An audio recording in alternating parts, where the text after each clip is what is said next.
Alright, ladies and gentlemen, this was going to finish finally section 3.2. This is section 3.2, part 4 video. And basically this consists of two application problems. The perimeter of a rectangle is 100 meters. The length is 12 meters more than the width. Find the length and width of the rectangle. Now, when I used to teach geometry in high school, and I'm going to call this a geometry problem because it involves a geometric shape, I always told my geometry students, you know, the old adage, a picture is worth 1,000 words, is so true. So let's draw a rectangle. Now, we don't know the width, so very logically we will call it W. But the problem itself tells me that the length is 12 meters more than the width. So I am able to call the length W plus 12. W plus 12. Now, what I want you to recall, we have a formula for perimeter of a rectangle. Twice the length plus twice the width is equal to the perimeter. Twice the length, and notice the length here in parens is W plus 12, plus twice the width, which is W, is equal to 100. If you forgot that formula, it's really not a huge deal. You can simply walk around the diagram and take all four dimensions and add them together, and you'll still get the correct answer. When I distribute the 2, I get 2W plus 24 plus the 2W I already had equals 100. When I collect like terms here, I have a 4W.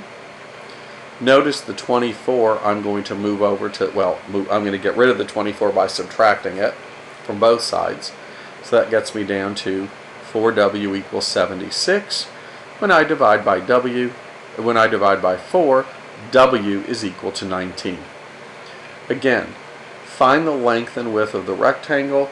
Sometimes you're asked find the dimensions of the rectangle. That means the same thing. W is 19. Always use units. So W is 19 meters.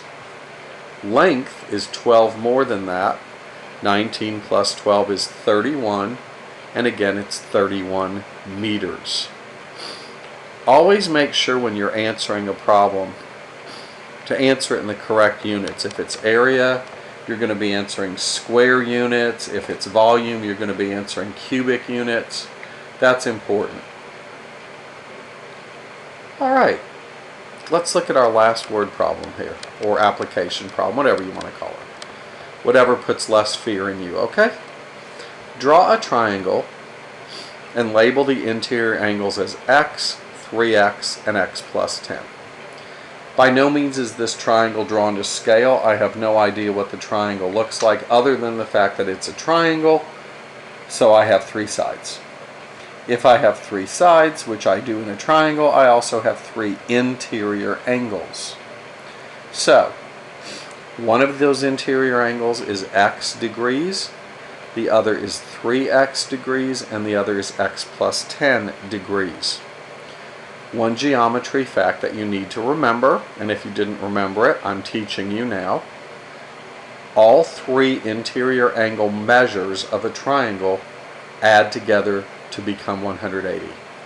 So x plus 3x plus x plus 10 equals 180. When I collect like terms, this becomes 5x plus 10 equals 180. When I subtract 10 from both sides of the equation, 5x is equal to 170. When I divide by 5, 170 divided by 5 becomes 34. Now, x, one angle measure, is 34 degrees. 3 times 34 is 102 degrees. And 34 plus 10 is 44 degrees. So the answers here, one angle has measure 34 degrees, one angle has measure 102 degrees, and one angle has measure 44 degrees. And of course, a quick way to check that you probably have the right answer, when you add these 3 together, you do get 180. Okay? So, I'm glad you're using these videos to learn and also to, just to reinforce your class time with your own instructor, but it just should put the icing on the cake for you. You get a chance to rewind, and you get a chance to re-watch, and that's a really good way to learn. Now, the next thing you need to do, of course, is your online homework, because without reinforcing this, there's nothing good that's going to come of it. You've got to reinforce it on your own. Okay? But you're taking the right steps by starting off by reviewing these.